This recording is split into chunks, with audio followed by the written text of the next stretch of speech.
Hello नमस्कार माझ्या सर्व लाडक्या ताई आणि दादांना श्री स्वामी समर्थ। तुम्हा सर्वांना आजचा दिवस खूप छान जाओ ही स्वामींच्या चरणी प्रार्थना।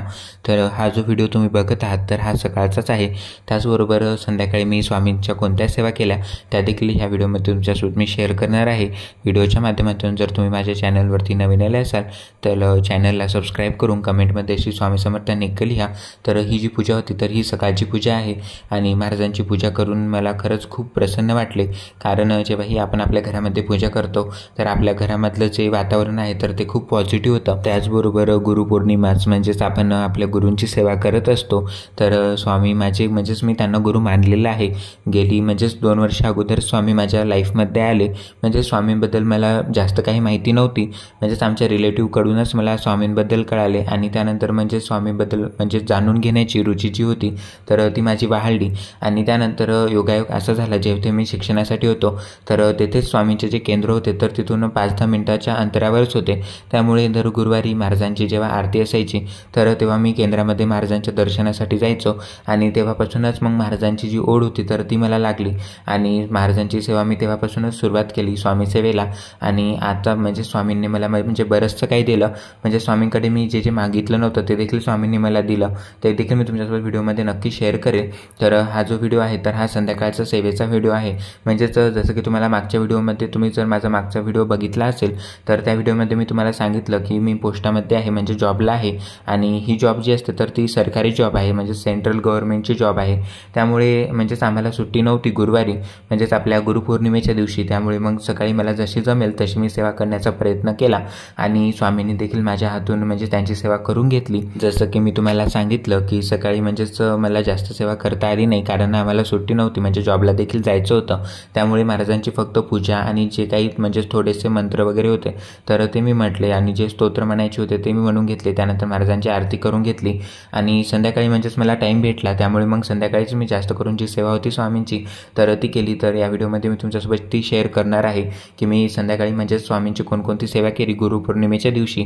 तर सर्वात सुरुवातीला मी जे दिवा होता तर ते प्रज्वलित करून घेतला, त्यानंतर एक अगरबत्ती लावून घेतली आणि यानंतर हे जे नित्यसेवा स्तोत्र मंत्र हे पुस्तक आहे तर ते खरंच आपल्याला खूप युजफुल ठरतं। म्हणजेच जे नवीन स्वामी सेवक असतात म्हणजे स्वामी सेवेकरी आहेत तर त्यांच्यासाठी तर हे पुस्तक खूप म्हणजे सोयीस्कर जातं, कारण यामध्ये संपूर्ण माहिती दिलेली आहे। आपण कोणत्या वारी कोणत्या सेवा करायच्या किंवा आपण कोणत्या देवांच्या कोणत्या मंत्र स्तोत्र आपण म्हणायचे तर ही संपूर्ण माहिती या पुस्तकामध्ये दिलेली आहे। त्यामुळे तुमच्याजवळ जर हे पुस्तक नसेल तर तुम्ही नक्की आवर्जून घ्या आणि जर तुम्ही नवीन स्वामी सेवेकरी असाल तर तुमच्यासाठी हे खरंच खूप युजफुल ठरते पुस्तक। तर हे देखील पुस्तक माझ्याकडे गेले 2 वर्ष आहे। म्हणजेच जेव्हा मला स्वामींची सेवा करायची असते तर याच पुस्तकामधून मी ती करत असतो।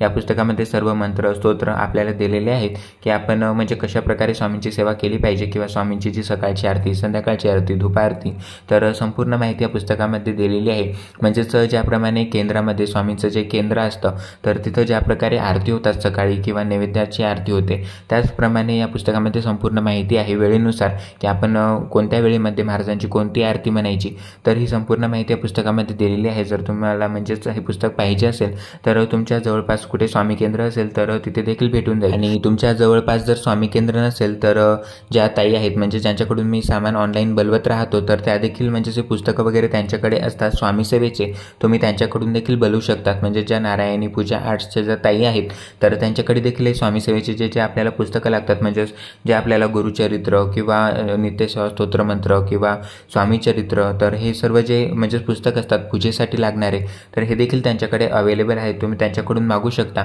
आणि त्यांची जी म्हणजेच ऑनलाईन आहे सर्व खरेदी तुम्ही करू शकता। त्यामुळे आपल्याला सोयीस्कर पडतं, म्हणजेच आपल्याला बाहेर देखील जायची गरज नाही, आपल्याला घरपोच सामान मिळून जातं। त्यामुळे बरंचसं जे पूजेचं सामान आहे तर मी त्या ताईंकडूनच बोलवत असतो आणि त्या ताई देखील खूप छान आहेत आणि आपल्या म्हणजेच त्यांच्या काय आपण विचारले तर त्या देखील खूप छान सांगतात। म्हणजेच आपल्याला जर माहिती नसेल कोणत्या गोष्टीबाबत तर ती देखील जर तुम्ही त्यांना विचारली तर त्या देखील खूप छान म्हणजेच रिस्पॉन्स देतात आपल्याला। तर संध्याकाळच्या स्वामी सेवेमध्ये मी सुरुवात म्हणजे स्वामी स्तवनाने केली आणि त्यानंतर महाराजांची मी 1 माळ जप करून घेतली। यानंतर जे पुरुष सूक्त आहे प्राकृतमधलं ते देखील मी वाचून घेतलं। त्यानंतर जे श्री सूक्त होतं प्राकृतमधलं हे देखील मी वाचून घेतलं। यानंतर संस्कृतमध्ये देखील आपण वाचू शकतो, म्हणजेच जेव्हा आपण संस्कृतमध्ये वाचतो तर त्याचा जास्त इफेक्ट पडतो। त्यामुळे मग जे पुरुष सूक्त होतं ते मी संस्कृतमध्ये देखील वाचून घेतलं। जे पुरुष सूक्त आहे तर ते आपल्याला 16 वेळा वाचायचं असतं। जर तुमच्याकडून 16 वेळा वाचणं झालं नसेल नसेल किंवा म्हणजे होत नाही कोणाकोणाला म्हणजे टाईम मॅनेज करणं होत नाही तेवढा, तर आपण एक वेळा देखील वाचू शकतो. म्हणजे जे पुरुष सूक्त आहे तर ते तुम्ही एक वेळा किंवा 16 वेळा अशा प्रकारे वाचू शकता. म्हणजे जसं की मला म्हणजे जास्त टाईम नव्हता तरी मग मी एक वेळा वाचून घेतलं. म्हणजे एकदा सकाळी वाचलं होतं आणि एकदा संध्याकाळी वाचलं. त्यानंतरची सूक्त वाचून घेतलं.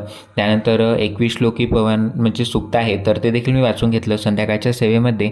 त्यानंतर जे श्री स्वामी चरित्र अवतारणिका तर हे देखील म्हणजे जे आपलं नित्यसेवेचं पुस्तक आहे तर त्यामध्ये दिलेली आहे तर ती देखील आपल्याला वाचायची असते. आणि श्री गुरुचरित्र अवतारणिका ही देखील मी वाचून घेतली.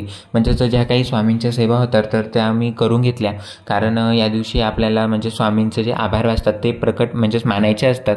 त्यामुळे या दिवशी आपल्याकडून जेवढी स्वामींची सेवा होईल तर तेवढे आपण करण्याचा प्रयत्न करत असतो. आणि जे नवीन स्वामी भक्त म्हणजे जे नवीन स्वामी भक्त झालेले असतात तर या दिवशी गुरुपद देखील घेऊ शकतात. म्हणजे स्वामींचं कालच्या व्हिडिओमध्ये मी तुमच्यासोबत ते शेअर केलं की आपण गुरुपद कशाप्रकारे घेऊ शकतो. आणि मी देखील स्वामींचं जे गुरुपद होतं तर ते घेतलं होतं.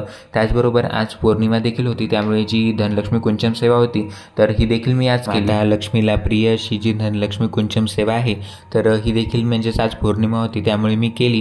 म्हणजेच ज्या नवीन नवीन सेवा असतात तर त्या मला करायला खूप आवडतात. त्यामुळे अशा प्रकारच्या ज्या सेवा असतात तर त्या मी करत असतो. म्हणजेच माझ्याकडून जसं जमेल तसं मी करण्याचा प्रयत्न करत असतो. तुम्हाला स्वामींची आजची केलेली मी सेवा कशी वाटली कमेंटमध्ये नक्की सांगा. तर हे देखील दिवे म्हणजे दिसायला देखील खूप छान दिसतात. आणि जो अखंड दिवा मी पूजेमध्ये यूज केला होता तर तो देखील सकाळपासून चालूच होता. म्हणजेच एकदा त्याच्यामध्ये आपण तेल भरून टाकलं तर तो दिवसभर चालूच राहतो.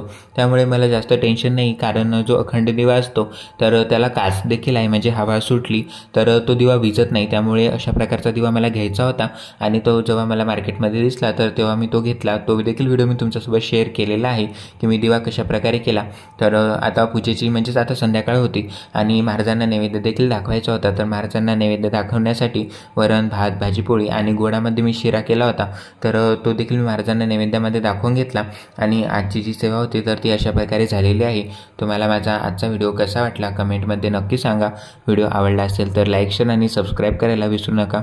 भेटूया अशाच नवनवीन माहितीपूर्ण व्हिडिओंसोबत. तोपर्यंत सर्वांना पुन्हा एकदा श्री स्वामी समर्थ.